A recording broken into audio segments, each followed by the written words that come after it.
हमारी असाइनमेंट चल रही है, आपने उसको उसी तरह से लेके चलना है। एनीहो, कल जो चीज़ें हमने डिस्कस की थी, मुझे असाइनमेंट्स मिली आप लोगों की, थैंक यू।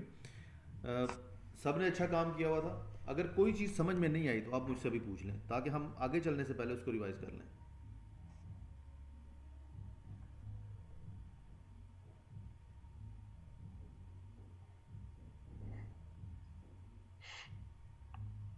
कोई ऐसी चीज़ जो कल या कल तक की जितनी भी हमने चीज़ें डिस्कस की हैं उसमें से आपको समझ में ना आई हो। कल आपने स्पीडोमीटर बनाया था, उसमें जो वो नीडल आपने बनाई थी, तो वो अगर काइंडली एक मिनट से वो उसका बता दें। ओके। अच्छा, मेरे पास एक असाइनमेंट इस तरह भी आई थी कि नीडल जो है ये ऊपर नहीं आ रही, नीडल नीचे ही रह रही है। और एक आपका क्वेश्चन आ गया, और एक था जहाँ पर नीडल नहीं बनी थी। तो मैं इसको रिपीट कर रहा हूँ स्पीडोमीटर को। सबसे पहले तो हमने इसका डायल बनाया था, और डायल के लिए मैंने आपको कहा था कि कोई सी वैल्यू जो है वो 5 सेल में लिख लें और उसको सम अप कर लें। ये था बेसिकली डायल के लिए। और इसी तरह से मैंने कहा था कि आपने मिनिमम और मैक्सिमम वैल्यू जो है वो डिसाइड करनी है। मैंने कल 0 से 100 डिसाइड की थी, और आप में से किसी ने मुझे 0 से 200 वाला बना के दिया, और मुझे अच्छा लगा कि एक डिफरेंट चीज़ आप मेरे पास आई। मैंने डिसाइड किया था जी मिनिमम वैल्यू इसकी 0 होगी और मैक्सिमम वैल्यू जो है वो 100 होगी। और एक्चुअल वैल्यू जो है वो हम कोई भी वैल्यू ले लेते हैं, और इस सेल को मैंने लिंक किया था डेवलपर टैब में जाके स्पिन बटन के साथ।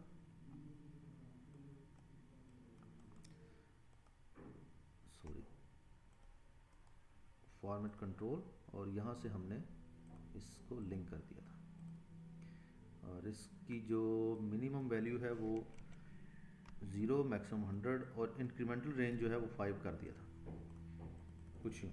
नीडल साइज मैंने रखा था 3, और मैक्सिमम वैल्यू अब अगर 100 है तो उसका डबल लें और उसमें से ये दोनों वैल्यूज़ माइनस कर दें। ये जो टेबल है ये आपने एज इट इज़ बनाने हैं। अलबत्ता आप जो डायल है इसके साइज़ में चेंज कर सकते हैं, इसको आप अपनी मर्ज़ी से सेट कर सकते हैं। सबसे पहले हमने क्या किया था, एक डोनट चार्ट बनाया था। उस चार्ट में से हमने लेबल, सॉरी, लेजेंड और टाइटल दोनों डिलीट कर दिए थे। उसके बाद इस चार्ट पे राइट क्लिक करके फॉर्मेट डेटा सीरीज में गए थे, और एंगल ऑफ फर्स्ट स्लाइस को 270 डिग्री हमने कर दिया था। उसके बाद जो बिगर पार्ट है इसको सिलेक्ट किया डबल क्लिक से, और इसका फिल और आउटलाइन दोनों हमने नो लाइन और नो फिल कर दिया। उसके बाद बारी आती है कलर चेंजिंग की। वो आप डेफिनेटली बड़ा इजीली कर सकते हैं, लेकिन जो प्रॉब्लम थी वो थी कि किस तरह से हम इसमें नीडल कैसे ऐड करेंगे। इस पर राइट क्लिक करें और सिलेक्ट डेटा में चले जाएं। यहाँ से आपने एक और सीरीज़ ऐड करनी है। सीरीज़ नेम देने की ज़रूरत नहीं है, आप वैल्यूज़ दे दें, सिर्फ ये 3 जो वैल्यूज़ आपने यहाँ पे लिखी थी।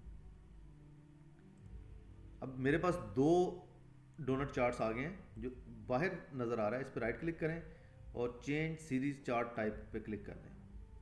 सीरीज़ 2 को सेकेंडरी एक्सेस पे लेके जाना था और इसको पाई चार्ट में कन्वर्ट करना था। जिस केस में आपकी नीडल डिस्प्ले नहीं हो रही, उस केस में आपका जो सेकेंडरी था वो डोनट चार्ट था, और पाई चार्ट जो है वो प्राइमरी आ रहा था, जिसकी वजह से वो शो नहीं हो रही थी। उसे ओके करें, इस पर राइट क्लिक करें, फॉर्मेट डेटा सीरीज में जाएं, और एंगल ऑफ फर्स्ट स्लाइस को 270 डिग्री कर दें। उसके बाद जो बिगर पार्ट्स हैं इनको आपने 1 बाई 1 सेलेक्ट करना है, और इनका नो फिल और नो शेप आउटलाइन कर देनी है। तो इस तरह से आपकी नीडल जो है वो बन जाती है। ठीक है जी, समझ आ गई इसकी। एक दो दफ़ा प्रैक्टिस करेंगे तो मज़ीद आपकी जो ग्रिप है इसके ऊपर अच्छी हो जाएगी।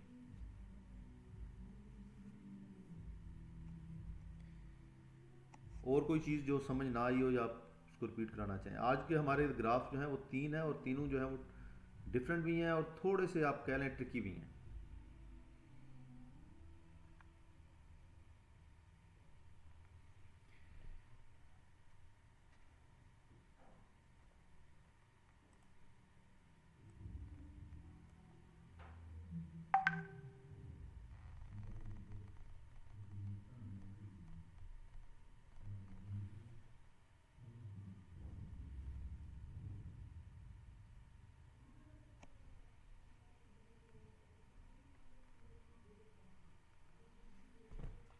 अच्छा जी, एक स्पीडोमीटर तो हमने बनाया, अच्छा था, प्यारा था।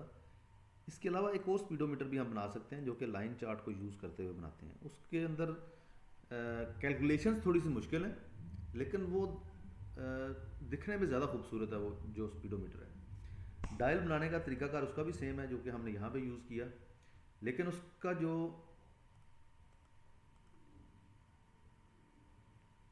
जी आबिद साहब रिकॉर्डिंग इसकी स्टार्ट कर दी है मैंने, जी बिल्कुल रिकॉर्डिंग हो रही है।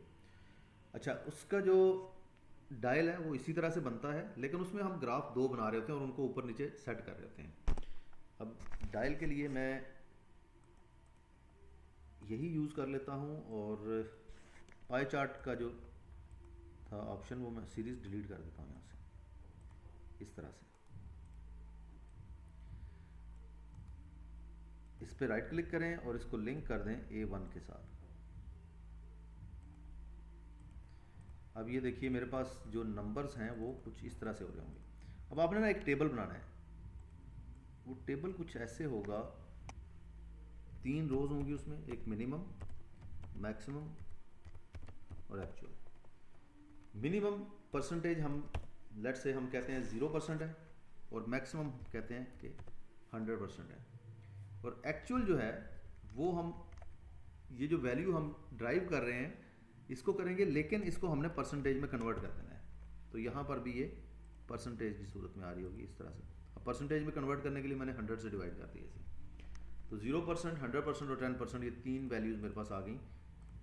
अच्छा, आपको पता होगा कि जो सर्कल हमारा है ये 360 डिग्री का होता है, तो अगर हम इस सर्कल को हाफ करते हैं तो वो बन जाता है 180 डिग्री। तो यहाँ पर थी हमारी वैल्यूज़ और यहाँ पर हैं डिग्रीज। 0 से स्टार्ट होके 180 डिग्री तक जाएगा हमारी नीडल जाएगी। अब उस नीडल को रोटेट करने के लिए हमें एक कैलकुलेशन करनी पड़ती है। वो कैलकुलेशन क्या है? Is equal to actual value divided by maximum value multiply by 180 degree, कुछ यूं। ठीक है, ये फॉर्मूला आपने ज़हन में रखना है। Actual value divided by maximum value multiply by 180 degree, या जितना हम उसको नीडल को मूव करवाना चाह रहे हैं ये वैल्यूज़ आ जाएंगी। उसके बाद जो मेन इसका फॉर्मूला है वो है कॉस कैलकुलेशंस हैं और साइन कैलकुलेशंस हैं। ये कॉस थीटा साइन थीटा आपने पढ़ा होगा मैथ में। और एक्सेल यूज़ करने से पहले मैं भी ये समझता था कि शायद इसका यूज़ कुछ भी नहीं है मैथ में, मैथ के बाद, पेपर के बाद। लेकिन यहाँ पर इसका यूज़ है। ये कॉस थीटा और साइन थीटा के साथ ये हमारी जो नीडल है ये बेसिकली मूव कर रही होती है। फॉर्मूला इसका थोड़ा सा मुश्किल है, लेकिन आपने इसको ज़हन में रखना है। यहाँ पर फॉर्मूला हम स्टार्ट करेंगे is equal to 50 minus 50 into cos, और कॉस में आप कैप करेंगे रेडियंस को, और रेडियंस में आपने वो वैल्यू देनी है जो आपने डिग्रीज में कैलकुलेट की थी। बल्कि इसको मैं ना लॉक कर देता हूँ साथ ही, कुछ ऐसे। तो मेरे पास कोई एक नंबर आ जाएगा इस कैलकुलेशन के रिजल्ट में। अब दोबारा से एक फॉर्मूला लिखेंगे is equal to 50 minus 2 into cos radians, और इस रेडियंस में हम देंगे डिग्री की कैलकुलेटेड वैल्यू प्लस 90। ये 90 जो है ये बेसिकली एंगल को हम मूव करवा रहे हैं 90 डिग्री पे।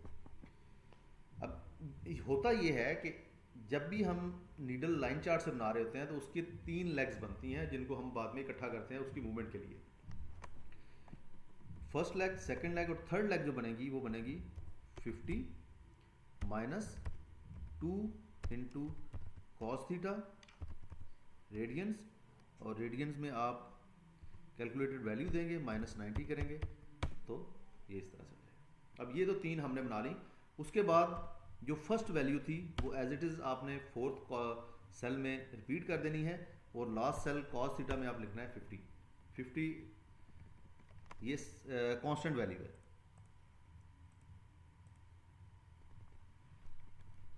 इसको हम कह देते हैं ए बी सी डी और ई। ए सेल कैलकुलेट होगा, बी भी कैलकुलेट होगा, सी भी कैलकुलेट होगा, डी जो है ये लिंक हो जाएगा ए सेल से, और ई में एक कांस्टेंट वैल्यू आ जाएगी 50। उसके बाद हम साइन थीटा की वैल्यूज लिखेंगे 50 इंटू साइन, और इसमें हम उसी तरह से रेडियंस, और हमारी जो कैलकुलेटेड फील्ड थी G7 वो हम लिखेंगे।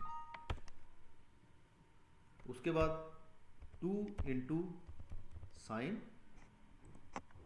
Radiance G7 plus 90। अब यहाँ पर भी सेम फॉर्मूला होगा लेकिन माइनस 90 आ जाएगा। उसके बाद हम फर्स्ट कैलकुलेशन के साथ यानी ए के साथ इसको लिंक कर देंगे और हमारी कांस्टेंट वैल्यू आएगी 0। तो ये तो है हमारा टेबल। अब इसको मैं पहले आपको थोड़ा सा रिवाइज कर देता हूँ ऐसे ही, फिर इसको हम रीडू करेंगे ताकि अच्छी तरह से इसकी सारी वैल्यूज को समझ सकें। सबसे पहले आपने मिनिमम और मैक्सिमम वैल्यूज डिसाइड की। ये वैल्यूज हैं जो कि आपकी नीडल के स्टार्टिंग पॉइंट और एंडिंग पॉइंट को शो करती हैं। अब जो एक्चुअल वैल्यू है ये बेसिकली इन पॉइंट्स के दरमियान में ही होनी चाहिए। अगर इससे ज़्यादा होगी तो डेफिनेटली नीडल जो है आगे गायब होना शुरू हो जाएगी। तो हमने 0 से लेके 100 तक जो है ये हमारी वैल्यू रहेगी, और ये वैल्यू ड्राइव हो रही है इस टूल से।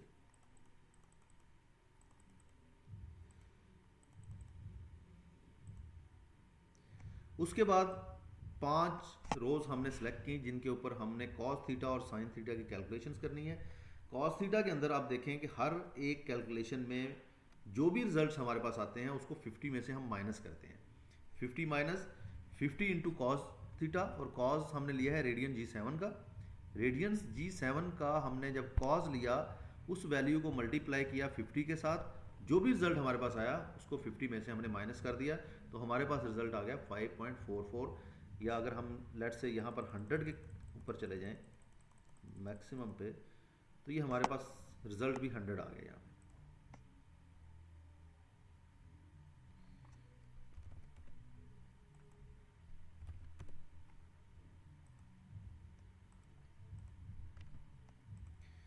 उसके बाद जो नेक्स्ट है वो 50 में से ही हम माइनस करेंगे, लेकिन अब हम कॉस थीटा निकाल रहे हैं और उसको 2 से मल्टीप्लाई कर रहे हैं, लेकिन जो हमारा डिग्री की वैल्यू थी उसके अंदर हम 90 मज़ीद प्लस कर रहे हैं। यानी कि यहाँ पर इस केस में हो जाएगा, अगर 180 हमारा रिजल्ट है तो इस केस में हो जाएगा 270 डिग्री का हम कॉस निकाल रहे हैं, उसको 2 से मल्टीप्लाई कर रहे हैं, और जो भी वैल्यू हमारे पास आ रही है उसको 50 में से माइनस कर रहे हैं। इसी तरह सेम कैलकुलेशन है, लेकिन अब डिग्री में से हम माइनस 90 कर रहे हैं। पहले हमने प्लस 90 किया था और अब इस केस में हम माइनस 90 कर रहे हैं। फोर्थ रो में हमने जो फर्स्ट कैलकुलेशन थी हमारी ए सेल में, उसको हमने एज इट इज़ कॉपी किया और लास्ट में हमने 50 कांस्टेंट वैल्यू दे दी। अब साइन थीटा के केस में हम वो जो 50 माइनस कर रहे थे वो चीज़ खत्म हो जाएगी, बाकी फॉर्मूला सेम है। कॉस की जगह पे साइन को हमने रिप्लेस कर दिया है। आप हर एक केस में देखें, फर्स्ट, सेकंड, थर्ड और फोर्थ।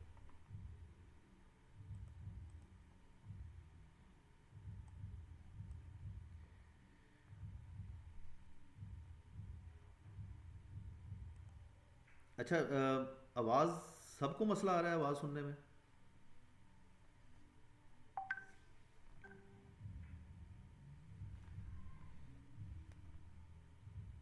इस टाइम पे वैसे नेटवर्क ठीक होता है, शाम के टाइम पे मोस्टली इशू आता है मुझे नेटवर्क का इधर।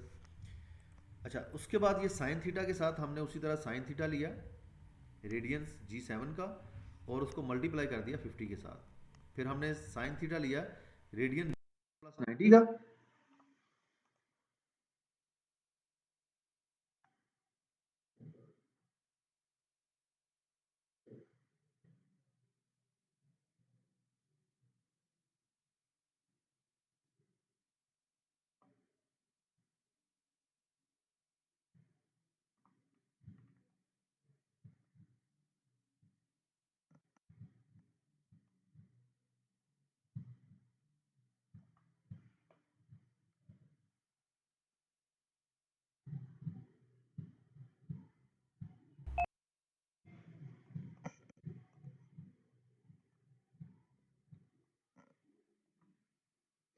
हाँ जी, अब देखें आप वॉइस का इशू अभी भी है या वॉइस ठीक है?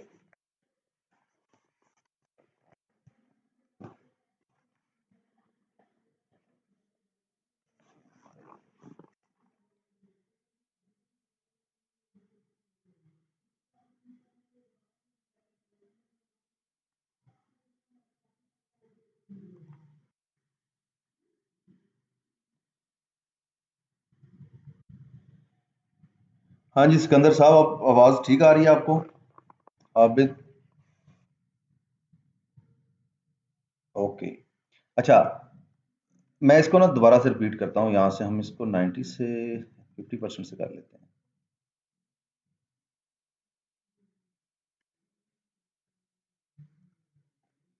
सबसे पहले हमने मिनिमम वैल्यू डिसाइड की 0%, फिर मैक्सिमम वैल्यू डिसाइड की 100%। अब जो एक्चुअल वैल्यू है ये हमारी मिनिमम और मैक्सिमम के सेंटर की वैल्यू हो सकती है।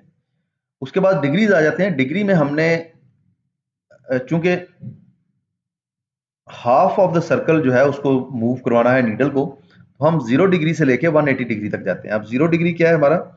0 डिग्री हमारा ये पॉइंट है और 180 डिग्री ये पॉइंट है।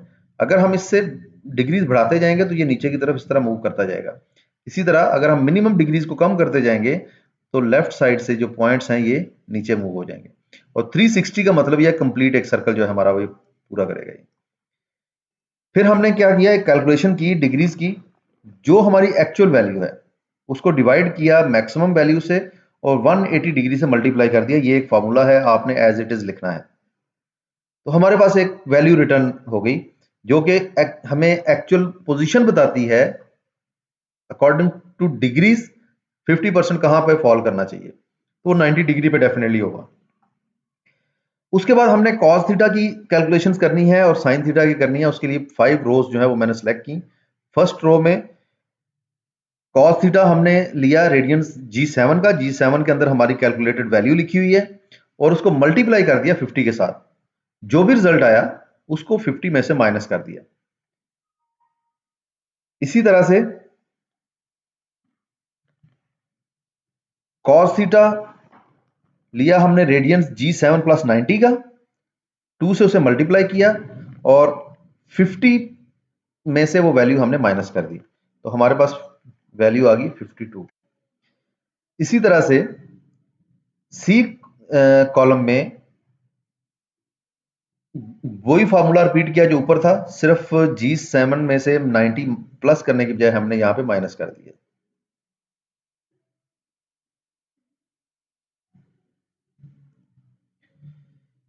और डी में हमने जो एक का रिजल्ट था उसको एज इट इज लिंक कर दिया है। जैसे जैसे ए का रिजल्ट कम या ज्यादा होगा यहां पर भी वो सेम रिजल्ट शो होगा।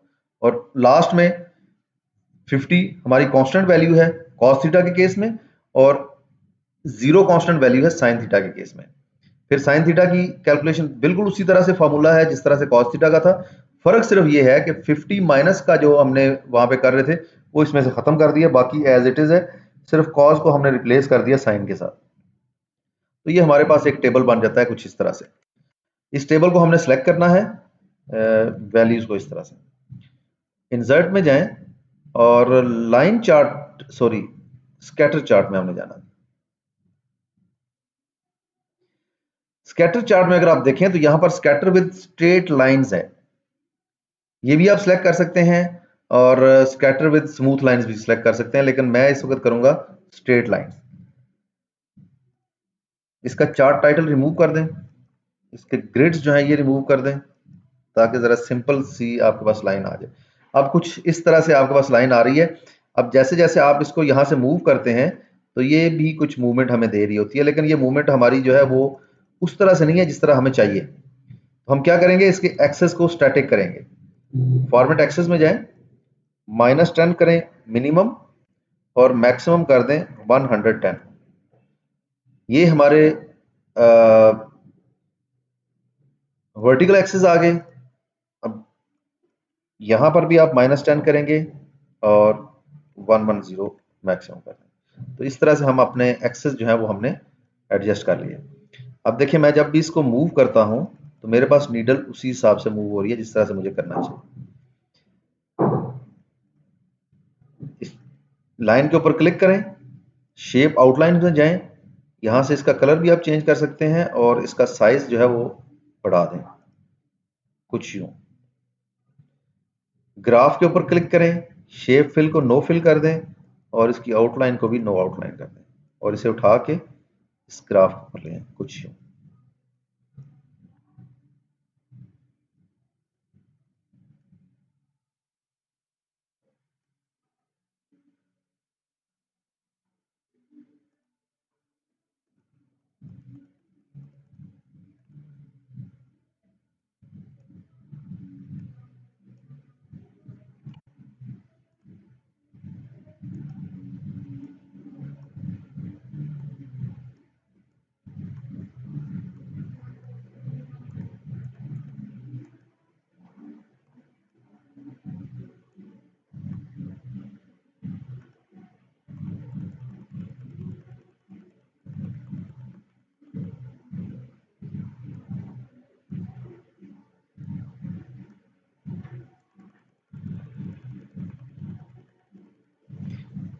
उसके बाद आपने ये जो एक्सेस हैं इनको यहाँ से हटा देना है। एक तरीकाकार तो ये है कि आप इनको डिलीट भी कर सकते हैं या आप यहाँ से जाके इसके लेबल्स को नॉन कर दें तो भी गायब हो जाएगा और इसके लेबल्स को भी आप यहाँ से, अब हमारे पास सिंगल एक इसकी लाइन नजर आ रही है, इसको आप डिलीट कर दें या इस लाइन को भी आप उसी तरह से हाइड कर दें। नेक्स्ट स्टेप में हम एक सर्कल ड्रॉ करते हैं, सॉरी, और वो सर्कल हमारा परसेंटेज को शो करता है।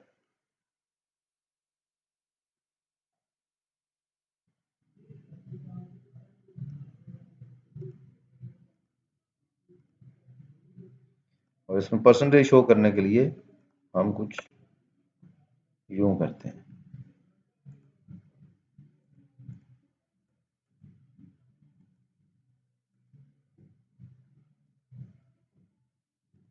अच्छा, ये जो हमारा कोई भी शेप है ना, इसके अंदर एक टेक्स्ट बॉक्स होता है, इस टेक्स्ट बॉक्स से कुछ मार्जिन आ रहे होते हैं। अगर आपको ज़रूरत हो कि आपने वैल्यू को थोड़ा बड़ा शो करना है और वो शो ना हो पा रही है तो उसके margin left right top bottom 0 कर दें तो आपकी वैल्यूज जो है विजुअली डिस्प्ले हो जाए। इस तरह से आपकी एक और नीडल बन जाती है। और ये मेरे पॉइंट ऑफ व्यू से जो पहले हमने स्पीडोमीटर बनाया था उससे इसकी लुक ज़्यादा प्यारी है।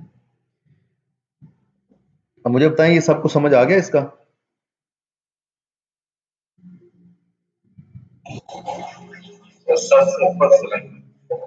सर के ऊपर से चला गया। कौन सा पॉइंट है जो समझ में नहीं आया? कैलकुलेशन समझ में नहीं, उसको दोबारा हम करते हैं। जो इस स्कैटर चार्ट की हमने सेटिंग्स की हैं वो समझ आ गई आपको?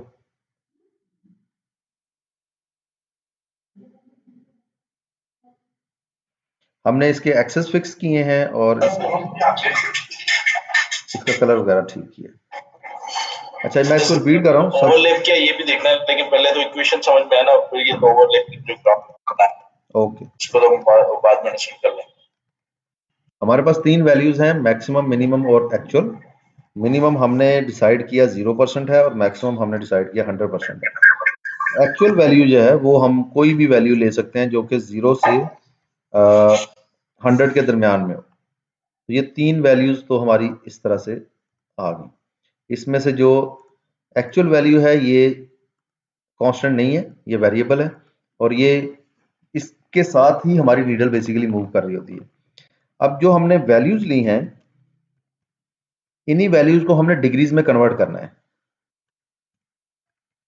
0 डिग्री और 0% ये सेम चीज है। 100% जो है हम चाह रहे हैं कि 180 डिग्री पे जाके शो करें, हम इसको 180 डिग्री कर देते हैं।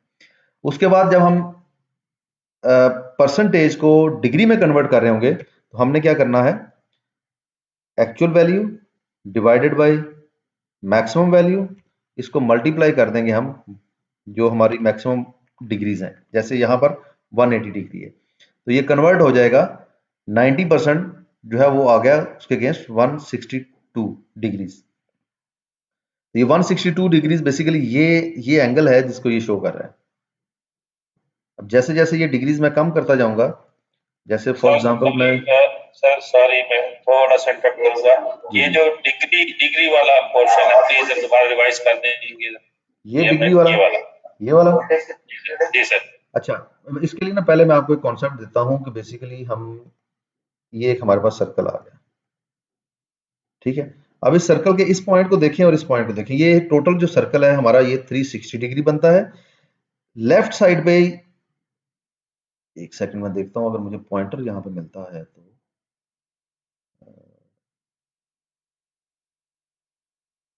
ठीक है। ये जो पॉइंट है ना हमारा, ये है 0 डिग्री, यहाँ पे जाके 90 डिग्री होता है और इस तरफ जाके 180, ये 270 डिग्री है। और जब ये सर्कल कंप्लीट हो जाता है तो दोबारा इस पॉइंट पे आके ये 360 डिग्री बनता है।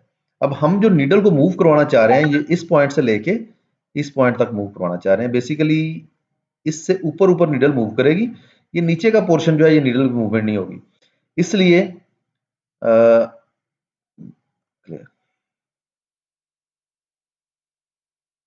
इसलिए मैंने जो मिनिमम डिग्री रखा वो 0 रखा, ताकि वो 0 से अपनी जो नीडल है वो स्टार्ट करे और मैक्सिमम 180 तक जाए, क्योंकि हमारा जो सर्कल है वो 360 डिग्री का है और सर्कल का हाफ हमने इसको मूव करवाना है।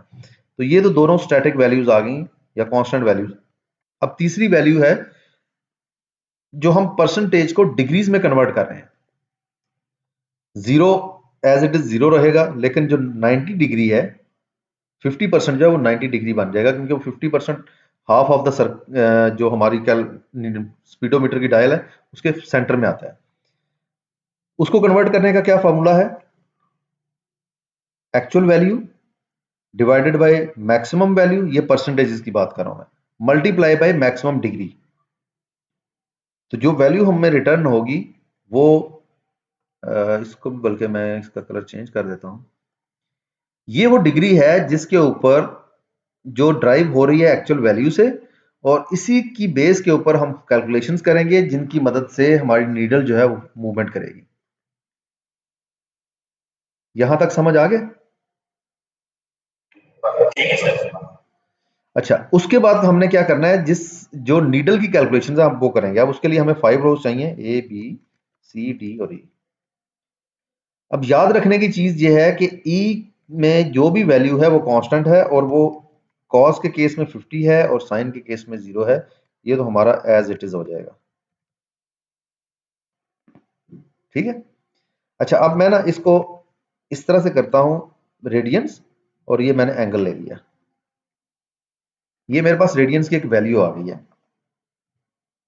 अब इस रेडियन का मैं ले लेता हूं कॉस, ये इसका कॉस थीटा आ गया।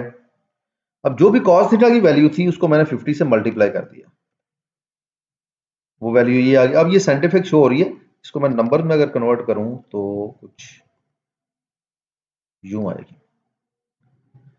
इसमें इस सारी वैल्यू को जो भी रिजल्ट आया है मैं इसको माइनस कर देता हूं 50 में से, तो मेरा रिजल्ट कुछ यूं आ जाएगा, ठीक है। सबसे पहले मैंने कैलकुलेशन क्या की, रेडियंस की, मेरे पास एक रिजल्ट आया, और रेडियंस मैंने बिल्ड किया है E15 के ऊपर, जो ब्लू कलर में हाईलाइटेड है सेल। फिर जो रेडियन का रिजल्ट आया था उसका मैंने कॉस थीटा ले लिया, कॉस थीटा और रेडियन का जो भी रिजल्ट था 50 से उसको मल्टीप्लाई किया, और एंड रिजल्ट को 50 में से माइनस किया, मेरे पास एक वैल्यू आ गई एक सेल के अंदर। इसी तरह से मैं रेडियन लेता हूं साइन थीटा के लिए, ये मेरा रेडियंस हो गया।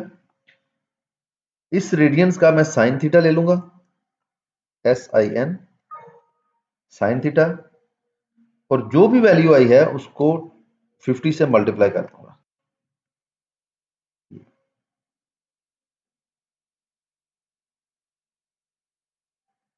इसकी समझ आई है? अब तो मैंने इसको सिंप्लीफाई कर दिया है, हर फंक्शन को अलग अलग लिखा है। उसके बाद मैंने क्या किया कि मैंने इस सेल को लिया, इसको मैं लॉक कर देता हूं, और इसमें 90 प्लस कर दिया, मेरे पास एक वैल्यू आ गई 180, ठीक है। और इसी तरह से मैंने ये वैल्यू ली और इसमें से 90 माइनस कर दिया। तो ये मेरे पास दो मैंने इस तरह से कैलकुलेशन की। जो फर्स्ट कैलकुलेशन है इसका रेडियन ले लें, रेडियंस ये आ गया, उस रेडियंस का cos थीटा ले लें, -1 आ गया, जो भी वैल्यू आई है उसको 50 से 2 से मल्टीप्लाई कर लें, यूं। अब ये हमारे पास एंड रिजल्ट आ गया और cos के केस में हम 50 में से इस एंड रिजल्ट को माइनस करते हैं, तो हमारे पास जो वैल्यू आती है ये बी सेक्शन की वैल्यू है।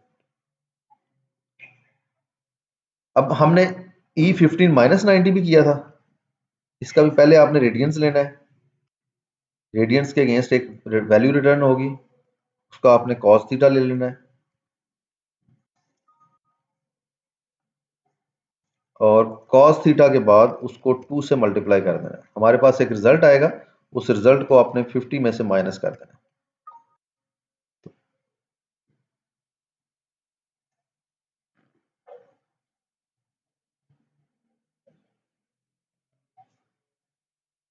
अब ये तीन वैल्यूज हमने यहाँ पे कैलकुलेट कर ली हैं। जो वैल्यू हमने सबसे पहले कैलकुलेट की थी ए के केस में, उसको हम यहाँ पे दोबारा लिंक कर देंगे, कॉपी कर देंगे कुछ इस तरह से।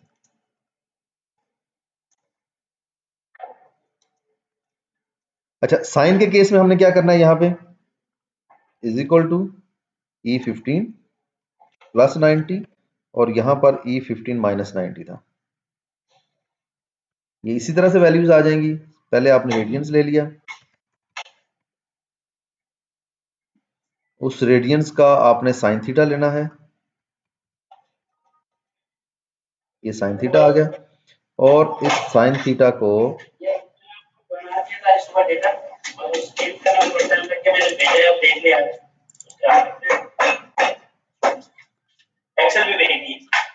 तो भाई साहब आप अपना माइक प्लीज म्यूट कर दीजिएगा। मैंने बनाया हुआ देख है, मैंने अपनी तरफ से मेहनत की है थोड़ी बहुत। हाँ, जिसमें से निकालना है उसका भी कर लिया और जिसमें डालना है उसका भी कर लिया, दोनों के बीच के नंबर उसमें लिख दिए।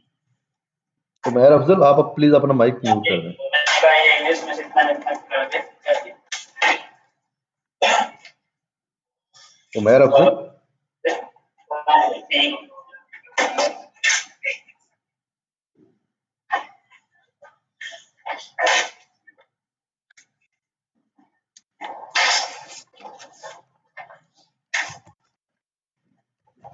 यार ये अली से पूछे कि जो क्लिफ्टन सीसी में उसने 5 बंदे डाले हैं कि कौन है ये वहाँ पे? हाँ किधर है? मशरूम से बोले 5 बंदे जो क्लिफ्टन सीसी में उसने डाले हैं, ये कौन है बंदे 5 बंदे? ये प्लीज अपना माइक म्यूट कर लिया करें, ये डिस्टर्बेंस इससे बहुत ज्यादा होती है। ये अगर वहाँ बैठे जाके तो जो ईमेल वाले जो हमारे पास जो मैंने वो जो पेपर्स दिए हुए हैं उसमें उन्होंने मेंशन किया है कि हम लोग रेफरेंस पीसी में बैठना है। वो भी फट है ना, वो क्या कहते हैं, ये रिपोर्ट भेजने लगा हूँ तो ये फिर वो चेक करके भेजो ना। मिस आयशा अगर आपके पास राइट्स हैं म्यूट करने के तो आप प्लीज उनको म्यूट कर दें। अस्सलाम वालेकुम। अस्सलाम वालेकुम।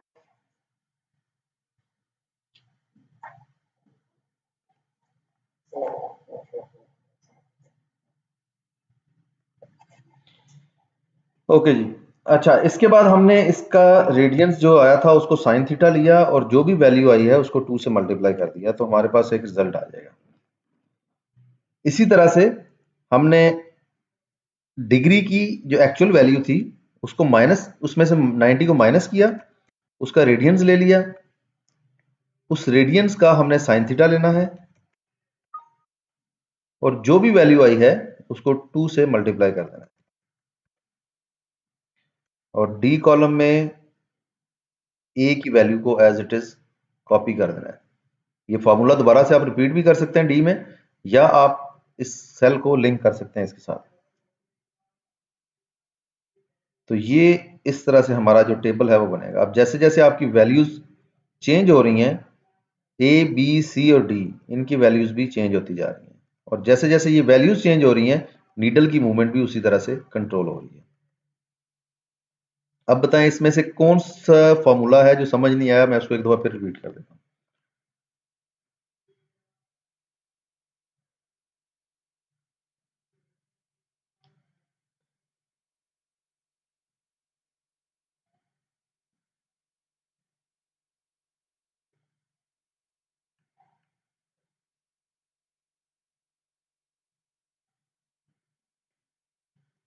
हाँ जी, एनीवन जिसको कोई भी ऐसा पार्ट इस फॉर्मूला का जो समझ में ना आया हो, ताकि हम उसको रिपीट कर लें। ये कल की असाइनमेंट का पार्ट है। ये ग्राफ आपने मुझे असाइनमेंट में बना के भेजना भी है।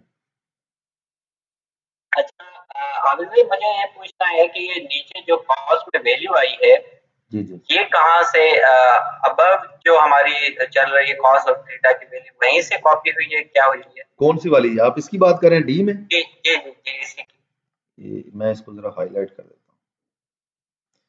इसको मैं F2 करता हूँ, जरा आप देखिए कहाँ से ये वैल्यू पिक कर रहा है। ये बेसिकली वही वैल्यू है जो हमने सबसे पहले कैलकुलेट की थी। ठीक है, तो जो हमने ए में वैल्यू कैलकुलेट की कॉस रेडियन से, वो एज इट इज डी में शो हो रही है। इसी तरह साइन थीटा के केस में भी ऐसे ही है। ठीक है ठीक है, समझ गया। ठीक है, जिस वक्त आप असाइनमेंट कर रहे होंगे और इस वीडियो को एक दो दफा देखेंगे, और तो आपको इसका आइडिया भी हो जाएगा कि कैसे आपने इसकी नीडल प्रिपेयर करनी है। ये मैं साइड पे करता हूं इसको, और इसकी नीडल दोबारा से बनाता हूं। अब ये सारी की सारी कैलकुलेशंस थी। हमारा जो ग्राफ बनेगा वो सिर्फ इन दो कॉलम्स के ऊपर बनेगा। वैल्यूज को आप सिलेक्ट करें, इंसर्ट में जाएं, और स्कैटर चार्ट में से स्कैटर विद स्ट्रेट लाइन जो है, इसको आपने सिलेक्ट कर लेना है। ये जैसे ही आप सिलेक्ट करते हैं तो ऑटोमेटिकली वो एक ग्राफ उस तरह से बन जाता है जो कि आपके डिग्री एंगल को शो करता है। बस आपने करना ये है कि इसके जो चार्ट टाइटल है वो आपने रिमूव कर देना है, ग्रिड लाइंस रिमूव कर देनी है, और जो मेन पॉइंट याद रखने का है वो एक्सिस को -10 से -10 और 110 इस पे फिक्स कर देना है, और ये दोनों एक्सिस फिक्स होंगे, -10 और 110। उसके बाद फॉर्मेट में जाएं, शेप कलर जो है वो आप इसका चेंज कर लें इस तरह से, और आउटलाइन का जो साइज है वो बढ़ा दें। अब जैसे जैसे आप इस नीडल को मूव करते हैं यहां से, तो ये मूव होती है।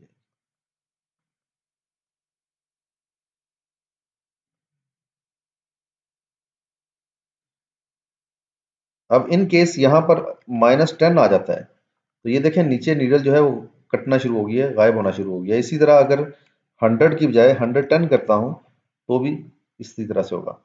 तो उस केस में हम क्या करते हैं कि अपनी मिनिमम या मैक्सिमम वैल्यू को अकॉर्डिंगली एडजस्ट कर लेते हैं।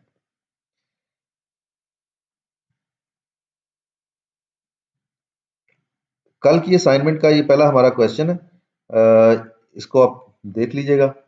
मुश्किल नहीं है, इजी है, आप इजीली इसको कर भी सकते हैं।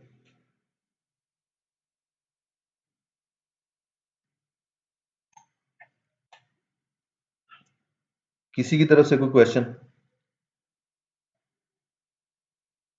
अच्छा, जो नेक्स्ट है ना वो भी इसी तरह एक थोड़ा सा मुश्किल ग्राफ ही है।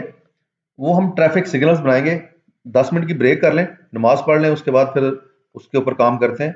उसमें भी कुछ कैलकुलेशंस हो रही होंगी जो कि थोड़ी सी आपको उसके ऊपर देखना पड़ेगा कैलकुलेशंस को। बाकी जो ग्राफ्स हैं वो बड़े बड़े इजी हैं, इजीली आप उसको एडजस्ट कर सकते हैं, और वो ऐसा ग्राफ है जो कि नॉर्मली हम लोग यूज नहीं कर रहे होते। तो अभी ब्रेक के बाद दोबारा आपसे मिलते हैं। ठीक है, ठीक, थैंक यू।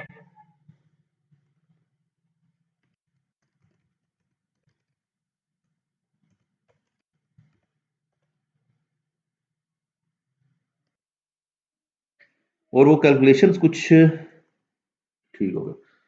ये जिस तरह से हम स्पिन बटन हर एक ग्राफ में यूज कर रहे थे, यहाँ पर भी स्पिन बटन मैंने यूज किया हुआ है। वही स्पिन बटन आगे मैंने कॉपी पेस्ट कर लिया, सिर्फ उसकी जो इंक्रीमेंटल रेंज थी वो मैंने 5 से 10 कर दी है। अब इसमें जो हमारे पास डिस्क्रिप्शन होती हैं वो है रेड, येलो और ग्रीन। आपको पता है ट्रैफिक सिग्नल जो है ये 3 तरह की लाइट्स आपको डिस्प्ले करा रहा होता है, रेड लाइट, येलो लाइट और ग्रीन लाइट। इसको हम कर देते हैं रेड, इसको कर देते हैं येलो और इसको कर देते हैं ग्रीन। इसके अंदर जो वैल्यूज हम पुट करेंगे वो एक तो है एक्स वैल्यूज, एक होगा बबल साइज, उसके बाद y1 और y2। आप सिंपल y1 के ऊपर भी ये ग्राफ बना सकते हैं, y1 और y2 के ऊपर भी बना सकते हैं। उससे फर्क क्या पड़ता है वो मैं आपको आगे चल के बताता हूं। इन एनी केस जो x का स्टार्ट है वो 0 होगा और एनी केस जो बबल साइज है वो 1 होगा। तो ये कांस्टेंट वैल्यूज हैं हमारी रेड, येलो और ग्रीन के केस में 0 और 1। y1 के लिए हमने इसको बताया कि रेड, अच्छा रेड जो है ये हम शो कराएंगे बॉटम साइड पे। आप टॉप पे करवाना चाहें टॉप पे करवा सकते हैं, बॉटम पे करवाना चाहें बॉटम पे करवा सकते हैं। तो रेड के लिए हम जो वैल्यू रखेंगे वो 20 रखेंगे, येलो के लिए हम 50 रखेंगे और ग्रीन के केस में हम 60 रखेंगे। ग्रीन को हम टॉप पे शो करवा रहे हैं, रेड को हम बॉटम में शो करवा रहे हैं। और वाइस वर्सा करना चाहें तो ये वैल्यूज आप रोटेट भी कर सकते हैं। सॉरी, इसको मैं 60 नहीं 80 करूंगा। तो ये हमारी कांस्टेंट वैल्यूज होंगी जो कि हमारे ग्राफ की पोजीशन को शो करेंगी कि हमने अपना जो बबल है वो किस पोजीशन पे शो कराना है।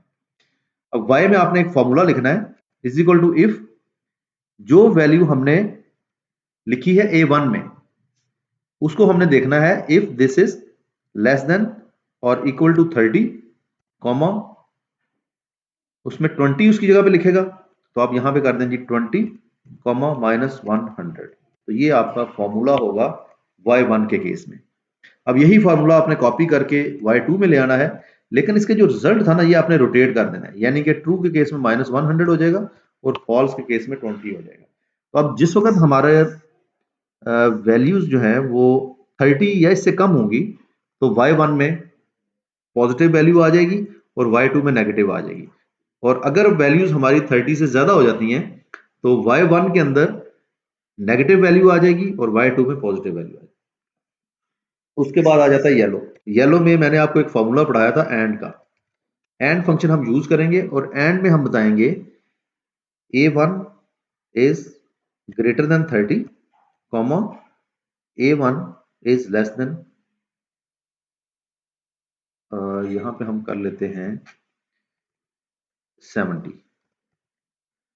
तो हमारा बेंचमार्किंग ये है कि अगर 70 या इससे ज्यादा हो तो वो ग्रीन होना चाहिए, 30 या इससे कम हो तो उसको हम रेड कर देंगे, और अगर दोनों के दरमियान की वैल्यू हो तो हम उसको येलो कर देंगे। अब एंड के केस में आपको पता है कि वो ट्रू या फॉल्स वैल्यू दे रहा होता है। इसको हम इफ में कैप करेंगे और ट्रू के केस में यहां पर हम लिखेंगे 50, फॉल्स के केस में लिखेंगे -100, कुछ इस तरह से। अब इस a1 और a1 को मैं लॉक करता हूं, यही वैल्यू उठाएं और y2 में लिख दें और इसके जो रिजल्ट्स हैं ये आपने स्वैप कर देने हैं कुछ इस तरह से।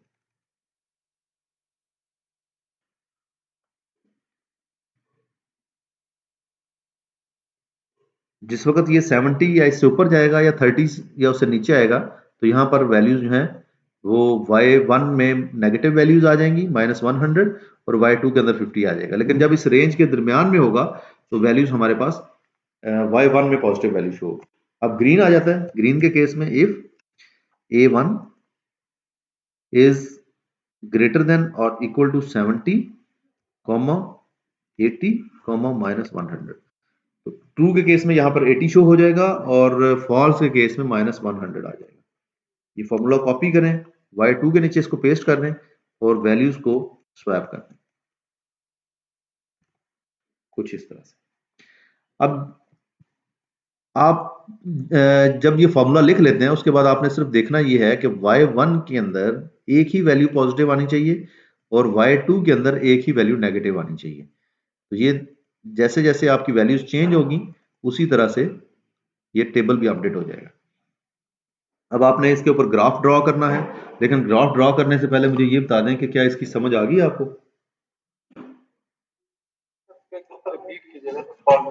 इस फॉर्मूले को रिपीट कर। अच्छा, ये तो कांस्टेंट है, ये तो आपको जो है इजीली समझ आ गई। सर जितनी आसानी से आप बता रहे होते हैं ना, कसम से काश हमें इतनी जल्दी समझ भी आ जाया करें तो बेहतरीन हो जाए इंशाल्लाह। देखें, हमने सबसे पहले तो एक रेंज सेलेक्ट की। हमने कहा लेस देन और इक्वल टू, मैं इसको ना साइन के साथ करता हूं, लेस देन और इक्वल टू 30, ये रेड होगा 30 to 70, ये येलो होगा, और ग्रेटर देन और इक्वल टू 70 जो है वो ग्रीन होगा। सर 31 हो जाएगा, 31 to 69। बिल्कुल, ये बिटवीन आ जाएगा ना, 30 और 70 के बिटवीन आ जाएगा, यानी कि उसमें 30 भी नहीं होगा और 70 भी नहीं होगा। तो ये 30 पॉइंट कह दें इसको या 31 कह दें, जैसे आप बेहतर समझें। या अब इसके ऊपर हमने कंडीशन लगानी है, इफ फंक्शन के साथ हमने कंडीशन लगाई, और कंडीशन हमारी क्या थी, इफ, अब ये देखो लेस देन इक्वल टू वही मैंने यूज किया यहाँ पे, A1 क्या है, A1 में हमारी वो वैल्यू है जो कि जिसके ऊपर हम ग्राफ बिल्ड करने जा रहे हैं, वो कोई परसेंटेज वैल्यू हो सकती है, किसी फार्मूला से ड्राइव हो सकती है।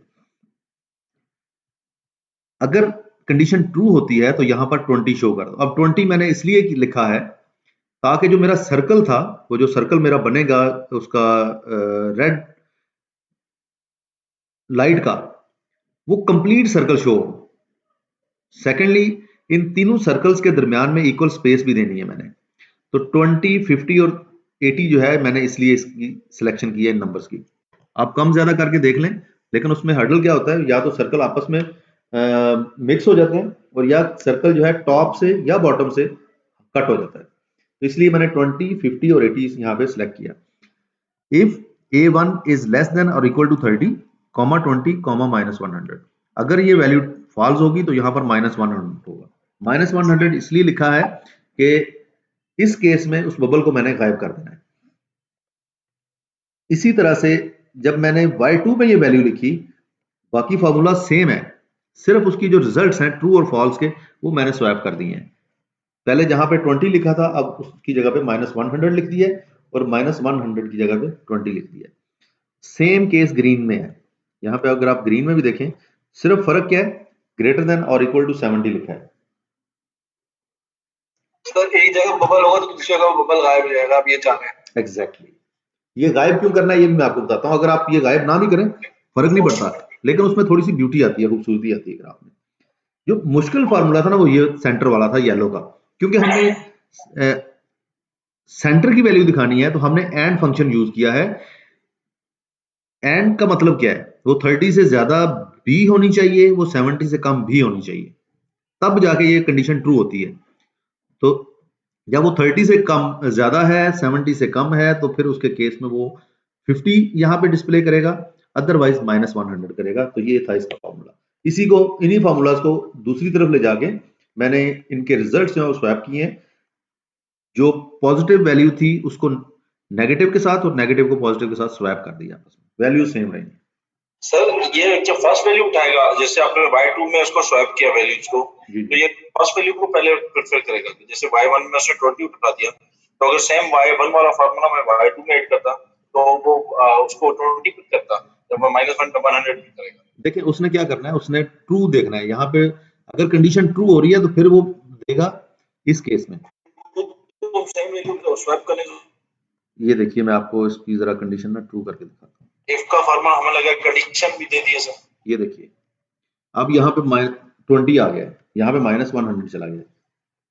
जी सर।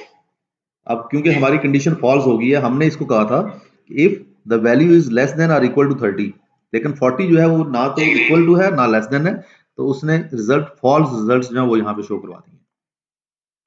इसमें हमें दो ही रिजल्ट आते हैं, या ट्रू आता है या फॉल्स आता है। नहीं मैं कह रहा हूँ ये स्वैपिंग क्यों कर रहे हैं, Y2 में स्वैपिंग जो कर रहे हैं ना 20 और -100। अच्छा, आप ये कहना चाह रहे हैं कि ये मैंने क्यों किया है, ये मैं आपको आगे चल के बताता हूँ। स्वैपिंग से जब मैं ग्राफ बनाऊंगा ना, फिर मैं आपको इसकी रीजन बताऊंगा। यहाँ पे बताने से आपको समझ में नहीं आएगा। अब मैं क्या करता हूँ, इंसर्ट में जाता हूँ, और पहले हमने ये वाला ग्राफ बनाया था, अब मैं ये बबल चार्ट बना लेता हूँ। आपने बिल्कुल इसको एम्प्टी लेना है, राइट क्लिक करें, सिलेक्ट डेटा में जाएं, और सीरीज ऐड करनी है। सीरीज नेम लिखने की जरूरत नहीं है, और एक्स वैल्यूज जो है वो आपने ये तीनों वैल्यूज सेलेक्ट कर लेनी है। इसी तरह जो वाई वैल्यूज हैं वो आपने Y1 सेलेक्ट कर लेनी है, और जो बबल साइज है ये हमने बबल साइज भी यहाँ पे लिखा है। ये तीन वैल्यूज मैंने यहाँ पे सिलेक्ट कर ली, इसे ओके कर दें। अब देखें आपके पास सिर्फ 2 बबल शो हो रहे हैं। कोई बंदा मुझे बता सकता है कि 2 क्यों शो हो रहे हैं, 3 क्यों नहीं शो हो रहे, जबकि वैल्यूज हमने तीनों की ली है। सर वो 2 माइनस की है ना, -100 शो हो रहा है। और उनकी वैल्यू सेम है। जबरदस्त, बिल्कुल ऐसे ही है। दोबारा इस पर राइट क्लिक करें, सिलेक्ट डेटा करें, बल्कि इसको ना फिलहाल हम इसी को आगे लेके चलते हैं, वो वैल्यू हम बाद में ऐड करते हैं। अब इसका चार्ट टाइटल और ये ग्रिड लाइन, ये सारी चीजें आपने खत्म कर देनी है। एक्स एक्सिस पे क्लिक करें, इसकी जो मिनिमम है उसको 0 कर दें और मैक्सिमम को 100 कर दें, कुछ। अब देखें एक ही बबल रह गया, 2 बबल किधर चले गए? वो माइनस वैल्यू थी और हमारी मिनिमम 0 है, वो नीचे गायब हो गई है। इसी तरह से आपने इसको भी मिनिमम को आप 0 कर दें, नहीं सॉरी, मिनिमम -5 कर दें और मैक्सिमम को भी -5 कर दें, कुछ सॉरी, मैक्सिमम को हमने 5 करना था, मिनिमम -5 और मैक्सिमम 5, ताकि ये सेंटर में आ जाए। अब इसके ये जो एक्सेस हैं ये हमें नहीं चाहिए, इनको खत्म कर दें। इस बबल पे राइट क्लिक करें और फॉर्मेट डेटा सीरीज में चले जाएं। स्केल बबल साइज 100 को 300 करना है आपने, ताकि ये बबल साइज आपको ठीक नजर आए। अब देखिएगा ये बबल एक पोजीशन पे शो हो रहा है। हमने कहा था कि हम टॉप पे रखेंगे ग्रीन को, सेंटर में येलो रखेंगे और बॉटम में जाके रेड करेंगे। अब ये देखिए, मैं जब इसको नीचे लेके आता हूँ 30 पे आके ये नीचे आ गया, और इसी तरह जब मैं 70 पे जाता हूँ तो ऊपर चला जाता हूँ। अब मुझे क्या करना है, इस बबल को मैंने डबल क्लिक से सिलेक्ट करना है, मेरे पास डिजाइन का टैब शो हो जाएगा। इसी फॉर्मेट से जाके मैंने इसका कलर जो है वो ग्रीन कर देना है, और ग्रीन के साथ आप इसको ग्लो भी कर दें तो और भी अच्छी बात है, कुछ यूं करके। उसके बाद इस पे आ जाएगा, डबल क्लिक करें, डिजाइन टैब में जाएं, सॉरी फॉर्मेट टैब में जाएं, यहां से येलो कलर सेलेक्ट करें और शेप इफेक्ट्स में जाके ग्लो येलो, और ये 2। अब नीचे आ जाएगा, इस पे भी डबल क्लिक करना है आपने, फॉर्मेट में जाएं, यहां से इसको रेड कर दें, ग्लो इसका ये रेडिश कर दें। अब ये देखें, ये ग्राफ तो आपका बन गया, लेकिन क्या ही अच्छा हो जब लाइट ऑफ होती है तो वो भी हमें नजर आए, लेकिन डिम नजर आए। जैसे यहां पे अभी हमें सिर्फ येलो, ग्रीन और रेड नजर आ रही है, यहां पे येलो भी लाइट सी नजर आ जाए और रेड भी जो है वो हल्की सी डिम सी नजर आ जाए। तो उसके लिए हम क्या करते हैं, राइट क्लिक करेंगे, सिलेक्ट डेटा में जाएंगे, ऐड वैल्यूज, सीरीज नेम को ब्लैंक छोड़ दें, एक्स वैल्यूज हमारी एक्स वैल्यूज ही रहेंगी, वाई वैल्यूज जो हैं वो y2 हो जाएंगी, और बबल साइज जो है वो 1 आ जाएगा। अब ये देखिए, अब मैं जिस वक्त इसको मूव करता हूं तो ये कुछ इस तरह से हो जाती है। ये रेड था, इस पे डबल क्लिक करें और इसको कोई डार्क सा रेड देते हैं, इस तरह से। ये येलो था, डबल क्लिक करें और इसको डार्क सा येलो देते हैं।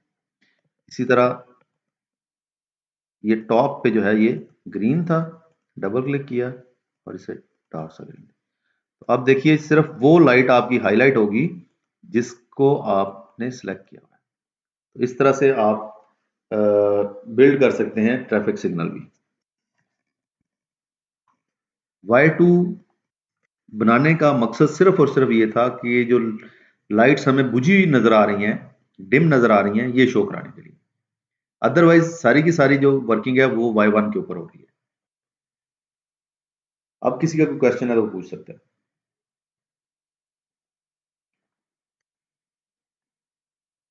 सर ये जो 3 ब्लॉक्स आपने शो कराए थे, ये 3 सर्कल्स, ये थोड़ा रिपीट कीजिएगा।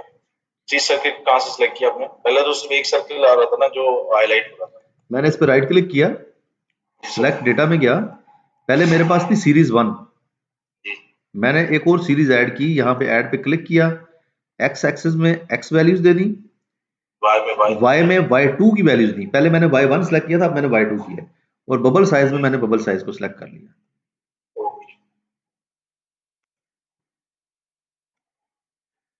बस ये 2 ही ग्राफ हैं जो कल की असाइनमेंट के। अच्छा, ये तो चीजें थी जो कि आप डैशबोर्ड की प्रेजेंटेशन लेयर जब बनाते हैं तो उसके लिए आप यूज कर रहे होते हैं। ट्रैफिक सिग्नल है, स्पीडोमीटर है, थर्मोमीटर है, या इस तरह के ग्राफ्स हैं। हैं ये सिंपल ग्राफ्स, लेकिन इनको कुछ थोड़ी सी टेक्निक्स यूज करके खूबसूरत बनाया गया। अब जो बड़ा इंपॉर्टेंट पॉइंट है जो हम कल से शुरू करने जा रहे हैं, और ऑलमोस्ट हर बंदे की रिक्वायरमेंट थी कि हमें बिग डेटा के ऊपर कैसे काम करना है, हमें ऑटोमेशन के ऊपर कैसे काम करना है, हमें पावर पिवट और पावर क्यूरी के हवाले से उसकी थोड़ी सी बात कर लेते हैं। बहुत इंपॉर्टेंट सेशन इसलिए भी है कि आप लोगों की डिमांड है, बहुत इंपॉर्टेंट सेशन इसलिए भी है कि हमारे डेटा की रिक्वायरमेंट भी अब यही होगी। आप अगर डेली बेसिस पे देखें तो बहुत सारे चैलेंजेस हमें ऐसे फेस होते हैं जो जिनको हैंडल करना बड़ा मुश्किल हो जाता है। या तो हमारा टाइम बहुत ज़्यादा वेस्ट हो रहा होता है, और या बाज़ औक़ात हम हैंड्स अप हो जाते हैं, हम उस फाइल को या उस डेटा को एक्सेल से हैंडल नहीं कर पाते। मिसाल के तौर पे एक चैलेंज तो ये है कि डेली बेसिस पे मेरे पास एक फाइल आ रही है, एक ईमेल में आ रही है या किसी पाथ के ऊपर जो सैंड ड्राइव में ऑटोमेटिकली एक्सट्रैक्ट हो जाती है आईटी के ज़रिए, और मुझे उसको अपनी डेली रिपोर्ट का पार्ट बनाना है। एक तरीका तो ये है कि मैं रोजाना अपनी वो रिपोर्ट ओपन करूं, नई फाइल ओपन करूं, कॉपी करके उसके नीचे पेस्ट करता जाऊं। लेकिन कब तक? एक टाइम ऐसा आएगा जब मेरे पास डेटा जो है वो 1 मिलियन रो से एक्सीड कर जाएगा। अब यहां पर अगर आप देखें एक्सेल कितनी लिमिट है इसकी, 1 मिलियन से 48,576 रोज ये हैं सिर्फ इसमें। जब इससे डेटा इंक्रीज करेगा तो फिर आप क्या करेंगे? वहीं पे या तो हमें उसको नोटपैड फाइल में ओपन करके 2 हिस्सों में तकसीम करना पड़ेगा, फिर वहां से उठा के हम एक्सेल में 2 टेबल डिफरेंट बनाएंगे, फिर उसके ऊपर कैलकुलेशन करेंगे। और उससे अच्छा जो सोल्यूशन है वो है पावर टूल्स का। पावर टूल्स कौन कौन से हैं?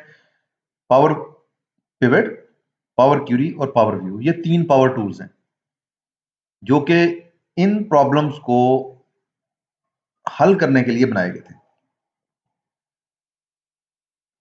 पावर पिवट में जब हम डेटा डंप करते हैं या डेटा उसमें स्टोर करते हैं तो हमारे पास नंबर ऑफ रोज या नंबर ऑफ कॉलम्स की लिमिट खत्म हो जाती है। अब हमारे पास लिमिट किस चीज की आती है? डेटा साइज की। हम 1 GB तक का डेटा जो है उसमें एक टेबल के अंदर स्टोर कर सकते हैं। मुझे नहीं याद पड़ता कि मैंने कभी भी कोई फाइल 1 GB की जो है वो उसके ऊपर काम किया हो एक्सेल के अंदर रहते हुए, कभी ऐसा हुआ ही नहीं है। तो जो एक्सपर्ट्स हैं वो कहते हैं कि 999 मिलियन रोज तक का डेटा जो है वो आप इजीली इसमें हैंडल कर सकते हैं पावर पिवट के अंदर। उसके बाद एक चैलेंज ये था कि एक तो पावर पिवट में जो डेटा सोर्सेज हैं जहां से हम डेटा इंपोर्ट कर रहे होते हैं वो थोड़े कम थे, बहुत ज्यादा सोर्सेज नहीं थे। उस चैलेंज को ओवरकम करने के लिए और मल्टीपल फाइल्स का एक ही टेबल बनाने के लिए, ये 1-2 दिन पहले मेरे पास क्यूरी भी आई थी कि जी मेरे पास बहुत सारी फाइल्स हैं, मैं डिफरेंट सोर्सेज से डेटा कलेक्ट करता हूं, अब मुझे उन सब फाइल्स की एक फाइल बनानी है, तो मैं कैसे बनाऊंगा? उसके लिए हम जो टूल यूज करते हैं वो पावर क्यूरी है। पावर क्यूरी हमारी मल्टीपल फाइल्स को सिंगल फाइल में कन्वर्ट करता है और उस सिंगल फाइल के ऊपर जाके हम अपनी कैलकुलेशन कर सकते हैं। ये दूसरा ऑप्शन था। अच्छा, एक और चैलेंज हमें क्या आता है आम एक्सेल के अंदर, हम एक फॉर्मूला लिखते हैं, डेटा रोज ज्यादा है या कॉलम्स ज्यादा हैं, तो कैलकुलेशन में बहुत ज्यादा टाइम लग जाता है। इस चीज को कैसे हैंडल करेंगे? जब ऐसा मसला हो कि आपके पास डेटा बहुत ज्यादा था और उसको हैंडल करना थोड़ा मुश्किल हो रहा था फॉर्मूला के जरिए, तो हम डेक्स फंक्शन यूज करते हैं। डेक्स फंक्शन जो है इसकी कैलकुलेशन जो है वो कई गुना स्पीडी है आपके आम फंक्शन से। ये 3 मिलियन रोज के ऊपर भी फ्रैक्शन ऑफ सेकंड में फॉर्मूला एम्बेड कर देता है। तो वो कैलकुलेशंस डेक्स की हम कैसे करते हैं वो भी हम इसमें डिस्कस करेंगे। अब आप लोगों ने क्या करना है, अगर तो आपके पास पावर क्यूरी इंस्टॉल्ड है तो जबरदस्त, क्योंकि पावर पिवट बिल्ट इन आपके एक्सेल के अंदर मौजूद है, लेकिन पावर क्यूरी नहीं है किसी के पास भी जब तक आपने इंस्टॉल नहीं करवाया। अभी से अपने टिकट्स रेज कर दें। मैंने डे 1 पे भी आप लोगों को रिक्वेस्ट की थी कि पावर क्यूरी आपके पास जरूर इंस्टॉल होना चाहिए। अपने सिस्टम में पावर क्यूरी इंस्टॉल करवा लें। ये माइक्रोसॉफ्ट की वेबसाइट के ऊपर फ्रीली अवेलेबल है। क्योंकि हमारे पास एडमिन राइट्स नहीं होते इसलिए हम इसको इंस्टॉल नहीं कर सकते, तो आईटी का कोई रिसोर्स पकड़ें और पावर क्यूरी इंस्टॉल करवा लें। अब ये चेक कैसे करेंगे जी पावर क्यूरी इंस्टॉल है या नहीं है? डेवलपर टैब में जाएं यहाँ पर एक लिखा हुआ है कॉम एडिन्स, ये एडिन्स में आप देखें कॉम एडिन्स आ रहा है, इस पर क्लिक करें। जो आप क्लिक करते हैं, अगर पावर क्यूरी इंस्टॉल नहीं है आपके पास तो आपके पास सिर्फ 3 ऑप्शन आ रहे होंगे, इंक्वायर, पावर पिवट और पावर व्यू। ये 3 ऑप्शन आपके पास आ रहे होंगे, पावर क्यूरी का ऑप्शन नहीं आ रहा होगा। अभी अपने पास चेक कर लें साहब, अगर तो आपके पास आ रहा है तो ये चारों ऑप्शन आपने चेक करके ओके कर देना है ताकि ये टैब आपके पास शो हो जाए। और अगर ये नहीं आपके पास शो हो रहा पावर क्यूरी का, पावर पिवट तक आप इसे ओके कर लें। पावर क्यूरी जो है इसके लिए आप आईटी से रब्ता करें और ये इंस्टॉल करवाएं। पावर व्यू बेसिकली क्या चीज है, जो हम ग्राफ्स बनाते हैं, बड़े खूबसूरत ग्राफ्स बना रहे होते हैं, इन्हीं ग्राफ्स को आसान तरीके से बनाने के लिए पावर व्यू का ऑप्शन जो है वो इंट्रोड्यूस कराया गया था।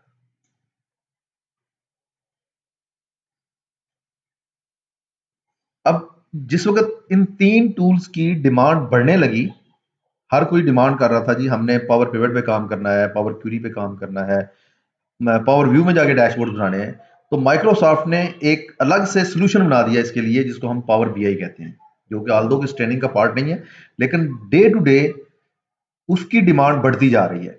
उसकी डिमांड बढ़ने की रीजन क्या है, जिस तरह के ग्राफ्स आपने इतनी मुश्किल से इतने फार्मूलाज की कैलकुलेशन के बाद बनाए हैं, ये सारे के सारे विजुअल्स उसके अंदर बिल्ट इन है। एक चीज पावर क्यूरी, पावर पिवट, ये सारे ऑलरेडी ऑप्शन उसके अंदर मौजूद हैं। और ऑटोमेशन का सबसे बेस्ट विजुअलाइजेशन टूल इस वक्त जो है वो power BI desktop, power BI है, या गूगल डेटा स्टूडियो है, या टैब्लो है। ये 3 ऐसे हैं जो कि अच्छे विजुअल्स भी आपको देते हैं, यानी कि ग्राफ में आप चीजें प्रेजेंट कर सकते हैं और चीजों को ऑटोमेट कर सकते हैं। हम ऑटोमेशन किस तरह से करते हैं, फॉर एग्जांपल आपके पास एसक्यूएल डेटाबेस इंस्टॉल्ड है और उस एसक्यूएल डेटाबेस से आप डेटा लिंक करके अपनी रिपोर्ट या अपना डैशबोर्ड बनाना चाह रहे हैं,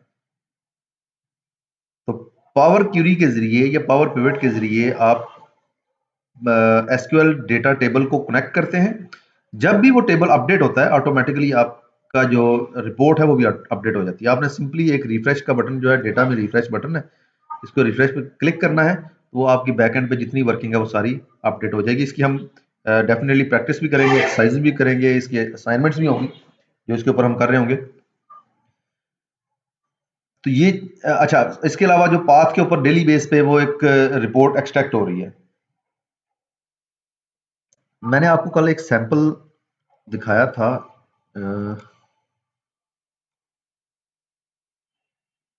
यहाँ पर पावर पिवट के नाम से किसी ट्रेनिंग में हमने बनाया था। ये देखिए, अब ये मेरे पास कितनी फाइल्स हैं जी, इसमें 24 फाइल्स हैं और एक और फोल्डर है जिसके अंदर उसमें भी 24 फाइल्स हैं।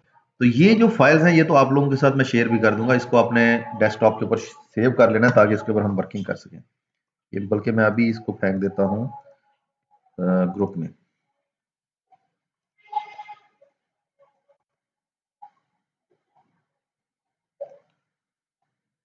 ये सेव कर लें और इसको किसी एक फोल्डर के अंदर एक्सट्रैक्ट कर लें ताकि इसके ऊपर हम वर्किंग कर सकें।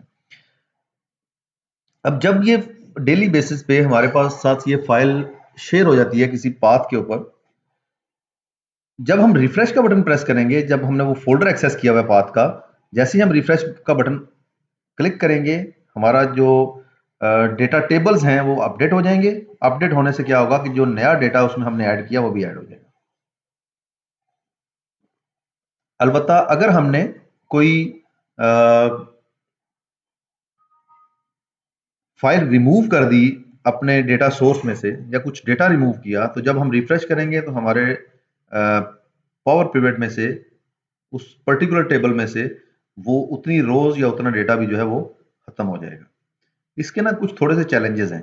चैलेंजेस क्या है, नंबर 1, जब आप किसी पाथ से डेटा पिक करते हैं तो आपका डेटा जो है वो सेम फॉर्मेट में होना चाहिए। फाइल का जो फॉर्मेट है वो सेम होना चाहिए। मिसाल के तौर पे अगर CSV है तो सारी की सारी फाइल CSV में होनी चाहिए। अगर नोटपैड की फाइल है तो सारी की सारी नोटपैड की फाइल्स होनी चाहिए, और अगर एक्सेल है तो सारी की सारी एक्सेल की फाइल होनी चाहिए। उसके बाद जो कॉलम्स हैं उनकी तरतीब एक जैसी होनी चाहिए, उसमें सीक्वेंस एक जैसी होनी चाहिए और एक जितने कॉलम्स होने चाहिए।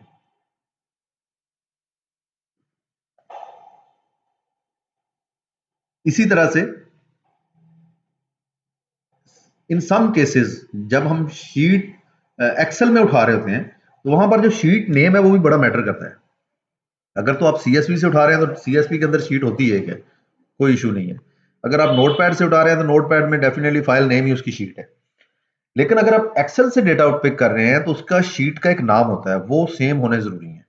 तो ये 3 मेन फैक्टर्स हैं जो आपके इनमें से कोई एक किसी में मसला होगा तो आपका डेटा इंपोर्ट नहीं होगा, वो आपको एरर दे देगा। अब असाइनमेंट हमारी क्या है नेक्स्ट डे की?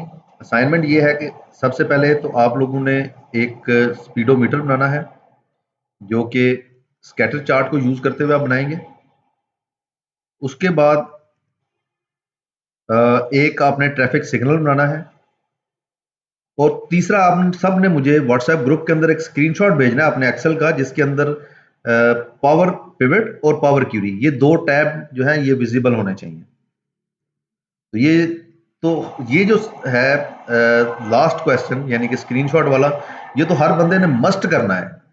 अगर आपके पास नहीं होगा तो आप इस ट्रेनिंग से फायदा नहीं ले सकेंगे।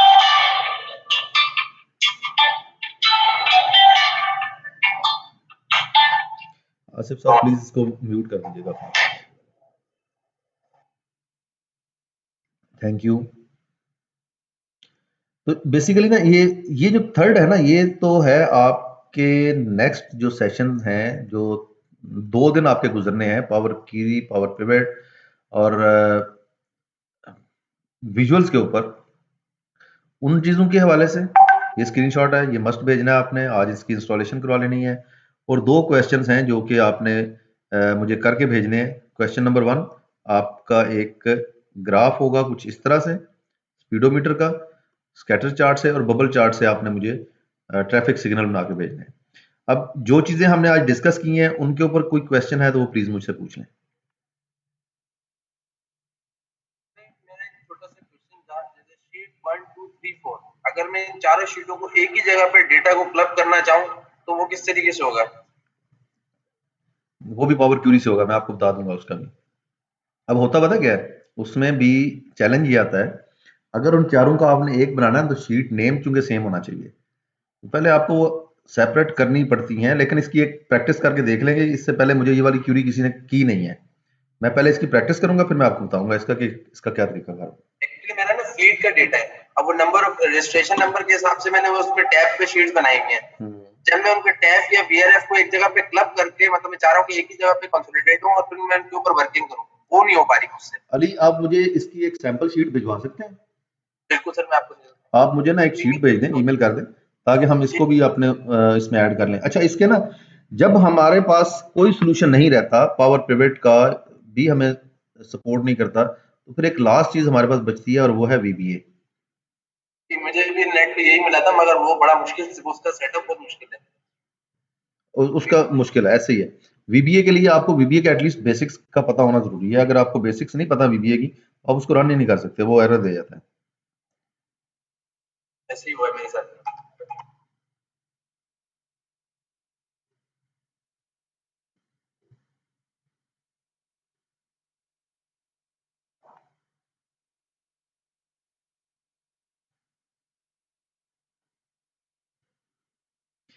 हाँ जी, और किसी का कोई question?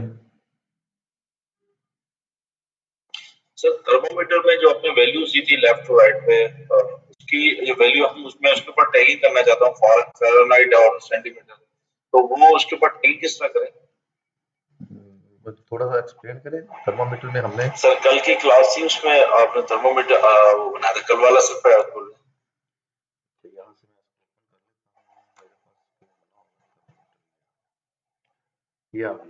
Sir 2 value left to right पे, इसको मैं फ़ारेनहाइट के ऊपर टैगिंग करना चाहता हूँ, ऊपर से फ़ारेनहाइट के ऊपर राइट से सेंटीमीटर। सारे एक साइड पे फ़ारेनहाइट के ऊपर पे हमने ना एक आज एक ग्राफ के अंदर कैलकुलेशन की है, और वो कैलकुलेशन हमारी क्या थी कि हमने परसेंटेज को डिग्री में कन्वर्ट किया था जी। उसी तरह से अब देखें कितने 272 फ़ारेनहाइट होते हैं मैक्सिमम, इज इक्वल टू 100, ऐसे ही है ना? जी। 0 से स्टार्ट हुआ और 272 पे चला गया। तो हमने क्या किया, हमारी जो एक्चुअल वैल्यू थी, फॉर एग्जांपल अच्छा, इसको आप इसी तरह से करेंगे, इसको यहाँ पे आप कर देंगे, राइट क्लिक करें, फॉर्मेट एक्सेस में जाएं और इसको 272 कर देंगे यहाँ से मैक्सिमम को। ये तो था उसकी थर्मामीटर में एक्सेस को अपडेट करना। अब उसकी वैल्यूज को अपडेट करना है, तो उसके लिए आपकी जो एक्चुअल वैल्यू है, एक्चुअल फॉर एग्जांपल मेरी पास है 50 डिग्री सेंटीग्रेड, तो मैं 50 डिग्री को डिवाइड करूंगा मैक्सिमम से और मल्टीप्लाई कर दूंगा फ़ारेनहीट से, तो ये मेरा इसके फ़ारेनहीट बन जाएंगे, यानी कि 50 degree centigrade is equal to 136 degree Fahrenheit. लेकिन लेकिन इसका जो एक्सेस है ना, जो मतलब लेफ्ट साइड पे है, वो तो आपका स्टैटिक ही होगा। वो जैसे आप यहाँ से 272 करते हैं तो वो इस तरह से हो जाएगा। इसी तरह बनाएंगे। तो ये जो बैक पे है ना ये जो ये चीज है, देखें 60 इधर भी आ रहा है, 60 उधर भी आ रहा है, तो इसको आप चेंज कर सकते हैं with respect to this one, और ये हो जाएगा, बल्कि ठीक है, यहाँ पे हम लिखते हैं 60 डिग्री, और ये 60 डिग्री जो है ये कन्वर्ट होगा दिस डिवाइडेड बाय दिस, कुछ इस तरह से।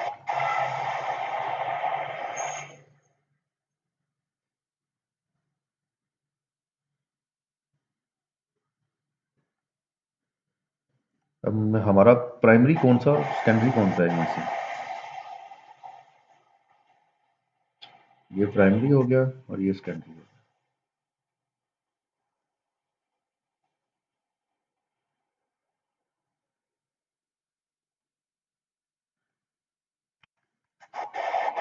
इसकी प्रैक्टिस करें, देखें इसमें आप क्या बना सकते हैं। वैसे क्योंकि हम यहाँ पर परसेंटेज शो कर रहे होते हैं इसकी कोई एक अचीवमेंट की, तो हम इसको उसके साथ लिंक नहीं करते, क्या नाम है इसका, फ़ारेनहीट और इसके साथ।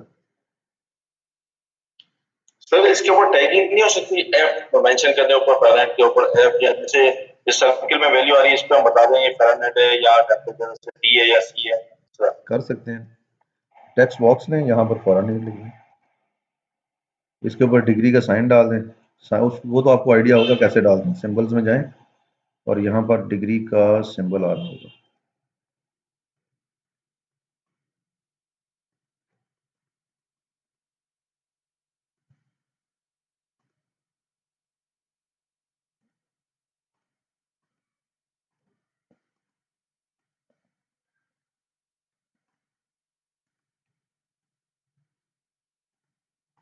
इस तरह से,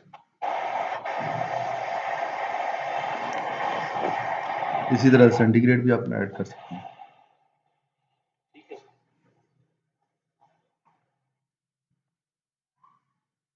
अच्छा, कोई असाइनमेंट करते हुए आप लोगों को चैलेंज फेस हुआ हो? ठीक है अली, मैं इसको देख लेता हूँ, आपने शीट मुझे सेंड कर दी है, ये शीट मैं देख लेता हूँ और इसकी रिकॉर्डिंग को मैं इधर स्टॉप